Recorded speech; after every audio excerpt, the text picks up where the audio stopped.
Bismillahirrahmanirrahim.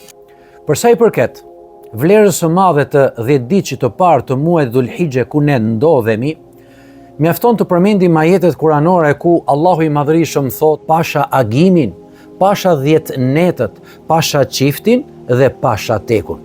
Betohet Allahu I Madhërisëm në agimin fillimisht, pastaj betohet në 10 netët, dhe ato net janë netët e ditëve të para të muajit Dhulhijhe, për të treguar që vetëm ditën, por edhe netët e tyre janë të bekuara me vlerë të madhe te Allahu Gjelle Gjelalu. Pastaj thot pasha çiftin dhe pasha tekun. Abdullah ibn Abbasi na tregon se çifti I përmendur në ajetin kuranor është dita e 10 e muajit Dhulhijhe, bëhet fjalë për ditën e Bajramit, pra Kurban Bajramit. Kurse teku është dita e 9 e muajit Dhulhijhe, që është dhe dita Arafatit, dita e mirë për të agjëruar, sikur na tregon pejgamberi sallallahu alaihi wasallam në hadithet e tij të sakta.